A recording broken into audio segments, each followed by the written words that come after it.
তারা মনে করতেছে না আওয়ামী লীগ আজীবন ঘুমায় থাকবে। ভাই আওয়ামী লীগ ঘুমায় থাকবে না। আওয়ামী লীগ পুরা ফোর্স নিয়ে মাঠে নামো। যারা আওয়ামী লীগের লুঙ্গি তলে ছিল তারা হয়ে গেছে বীর পুরুষ। তোমার গায়ের শক্তি 150 টাকা ভাব দেখাচ্ছ 1600 টাকা, তাহলে তো হবে না। আজকে চ্যালেঞ্জ করলাম, সামনের নির্বাচনে আওয়ামী লীগকে সুযোগ দিলেও আওয়ামী লীগ আসবে না। এই গণ অভ্যুত্থানের পরে যে রাজনৈতিক বন্দোবস্ত আপনারা দেখলেন, সব মিলে এক জায়গায় করতে পারবেন যে 100 জন আওয়ামী লীগ নেতা পদত্যাগ করছে, 100 জন পদত্যাগ করছে, কেউ দেখাতে পারবে?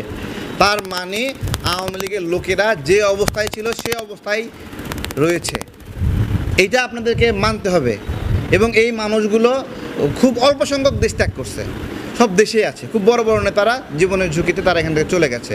তার মানে আওয়ামী লীগ যেই শক্তি সামর্থ্য নিয়ে ছিল, যেটা গোপালগঞ্জে দেখাইছে, এটা সারা বাংলাদেশে এরকম আছে বলে আমি এর আগে বলেছিলাম।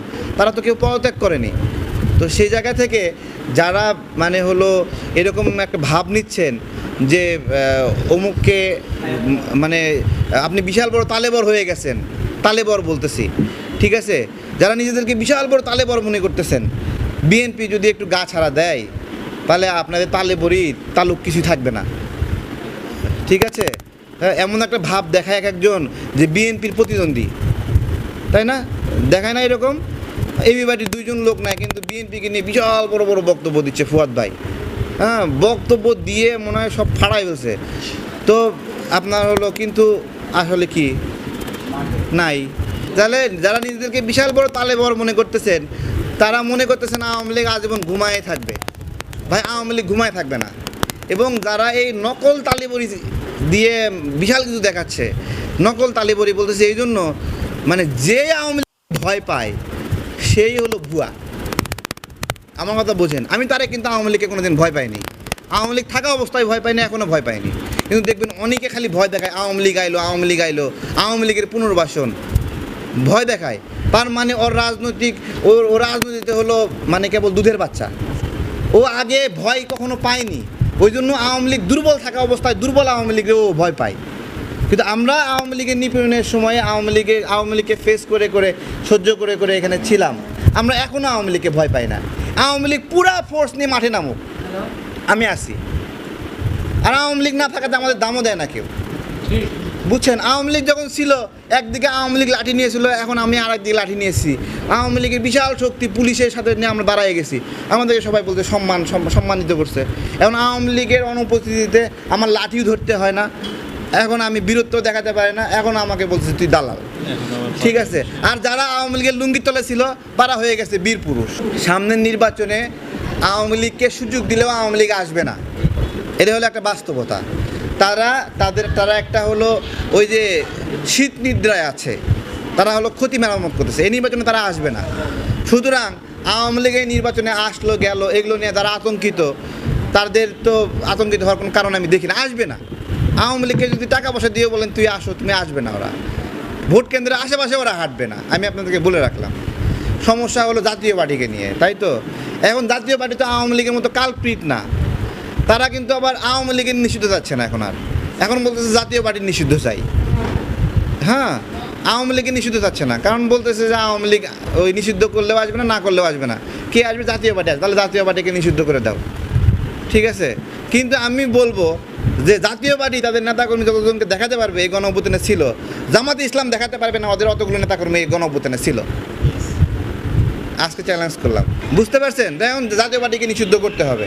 এখন জাতীয় পার্টি 24-এ নির্বাচনে অংশ ছিল, আগে নির্বাচনে অংশ ছিল, বিভিন্ন সময় দালাল ছিল, এগুলো বলতেছেন, খুব ভালো।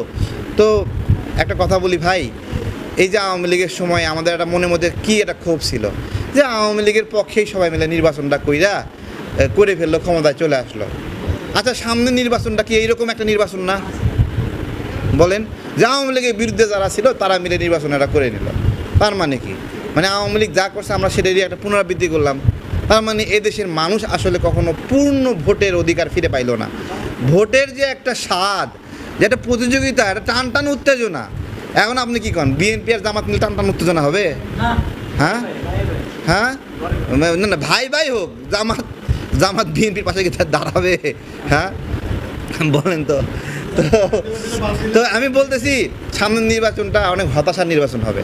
অনেকে বলতেছে সামনের নির্বাচনে প্রচুর ভোটার হবে, অনেক হবে, ঘোড়ার ডিম হবে। হ্যাঁ না না, এখন জামাত হলো বিএনপির সাথে টক্কর দেয়, ঠিক আছে। এখন যে জাতীয় পার্টি ইস্যুটা সামনে আসছে, জামাত বিএনপির সাথে টক্কর দেওয়া বাদ দিয়ে এখন জাতীয় পার্টির সাথে টক্কর দেয়।